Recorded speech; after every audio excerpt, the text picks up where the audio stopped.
SIR এর জন্য 50,000 বুথে BLA-2 চূড়ান্ত করল বিজেপি। কয়েকদিনের মধ্যেই কমিশনে জমা পড়বে এই BLA-2দের নাম। আরও প্রায় 11,000 BLA-2 নিয়োগের সিদ্ধান্ত নিয়েছে বিজেপি।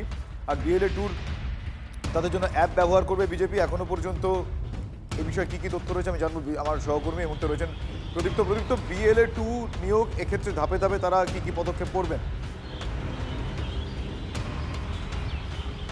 দেখো, BLA-2 নিয়োগের প্রক্রিয়া প্রায় বিজেপিতে সম্পন্ন হয়েছে বলে আমরা জানতে পারছি। রাজ্যে 80,000-এর বেশি বুথ রয়েছে, তার মধ্যে বিজেপির তরফ থেকে ইতিমধ্যেই 50,000-এর মতো BLA-2 এর নাম তারা চূড়ান্ত করেছে এবং আজকেই বিভিন্ন জায়গাতে SDO অফিস, BDO অফিসে গিয়ে তারা এই নাম জমা দেওয়ার প্রক্রিয়া শুরু করেছে এবং তার পাশাপাশি আরও 10-11,000 বুথের জন্য তারা নাম বাছাইয়ের কাজ করছে এবং তাদের বক্তব্য যে তারা 60-61,000 বা 62,000-এর মতো বুথে তারা BLA-2 তারা দিতে পারবেন। তার কারণ বেশ কিছু এলাকা রয়েছে সেখানে তারা BLA-2 দিতে পারবেন না। এটা বারংবার কিন্তু স্পষ্ট করেছেন শ্রমিক ভট্টাচার্য, শুভেন্দু অধিকারীরা। মূলত যেগুলো মুসলিম অধ্যুষিত এলাকা রয়েছে সেখানে, তবে পরোক্ষভাবে তারা এই প্রক্রিয়ার সঙ্গে থাকবেন ওই সমস্ত এলাকাতেও, এটাও স্পষ্ট করে দিয়েছেন শুভেন্দু অধিকারীরা।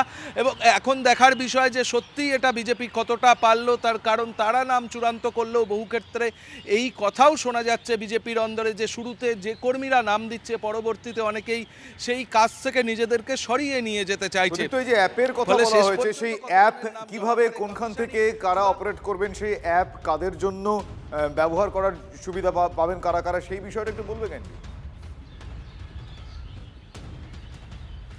দেখো, এটা একেবারেই বিজেপির নিজস্ব প্রক্রিয়া, অর্থাৎ তাদের কোন কর্মী কোথায় কিভাবে কাজ করছেন এবং কার নাম কিভাবে বাদ যাচ্ছে বা কোথাও কি অভিযোগ কি আসছে সেইগুলো সবটাই তারা অ্যাপের মাধ্যমে নজরদারি করবেন। একেবারে কেন্দ্রীয় স্তর থেকেই গোটা বিষয়টা চলবে, রাজ্য স্তর থেকে চলবে এবং অর্থাৎ যেখানে যে এলাকায় তাদের BLA-2রা কাজ করছেন সেই কাজ কিভাবে হচ্ছে তার নজরদারি, বিষয়টা তারা ওই অ্যাপের মাধ্যমে এক প্রকার মনিটরিং করবেন। ধন্যবাদ।